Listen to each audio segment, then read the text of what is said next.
Emmanuel Mafoglia, nous nous trouvons au théâtre du Gymnase. Vous produisez un artiste ou deux artistes. Pouvez-vous nous parler d'eux?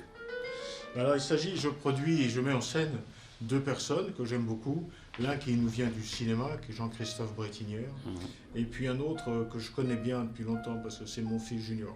C'est Thomas. Et Thomas Marfolia, je trouve que c'est un artiste inattendu. C'est un artiste qui a beaucoup de talent, et je le dis avec beaucoup de modestie, parce que c'est pas facile de parler de sa progéniture comme ça. Tout à fait. Mais il a beaucoup de talent, il est plus doué que moi, il est pianiste, il est chanteur, il est comédien, il est orchestrateur, il est accompagnateur. Ma famille a quitté le Venezuela, où mon père allemand s'était enrichi, parce que certains le jugeaient trop proche du président de la République. Nous étions en quelque sorte, comment dites-vous, de beaux jours. Oui, des réfugiés politiques. Nous vivions 6 rue du Cirque dans le 8e arrondissement, à proximité des salons mondains les plus courus. En ce temps-là, ces cercles étaient l'équivalent de ce que vous appelez vous des réseaux sociaux. Peintres, comédiens, politiciens, philosophes, écrivains, tous venaient y chercher de la consécration des faiseurs d'opinion. Et dans ce spectacle-là, je souhaitais qu'il y ait deux acteurs. L'un qui représente Reynaldo Hahn. Reynaldo Hahn, au moment où il est jeune. Reynaldo Hahn avait pour particularité de s'accompagner lui-même souvent au piano. Et puis un autre qui est censé nous raconter, dans le fond, les frasques de Proust. Mais mon ami Frédéric Lepage, qui a écrit ce spectacle, s'est confronté à une difficulté, c'est que c'est pas si facile que ça de faire parler Proust. Alors nous avons convenu qu'on allait faire revivre Proust à travers un personnage imaginaire, voilà, qui est son cocher. Et ce cocher, comme il l'a trimballé partout, il a tout vu. Il connaît tout de la vie de ces deux hommes.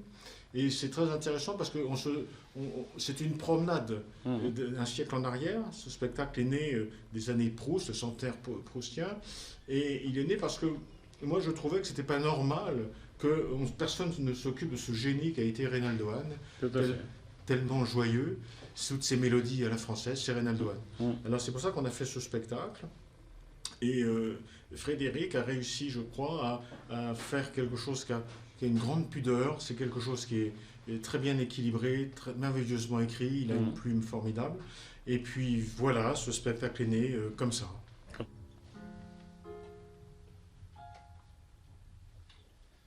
Mais Pelé à ses médisandes, le petit Vénézuélien trouvait ça nul.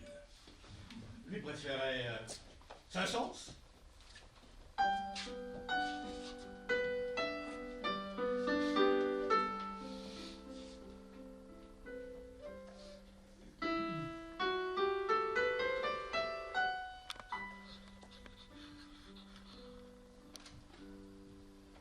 Gounod.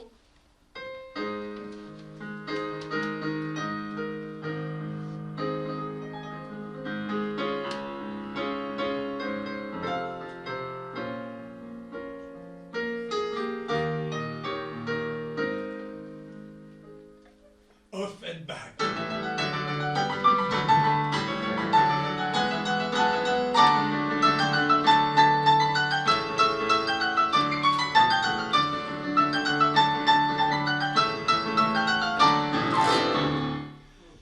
Mais leur goût se retrouvait quand je les emmenais à la Scala, boulevard de Strasbourg, pour applaudir Félix Mayol.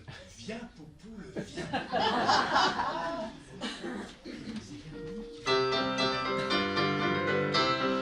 Viens, Poupoule, viens.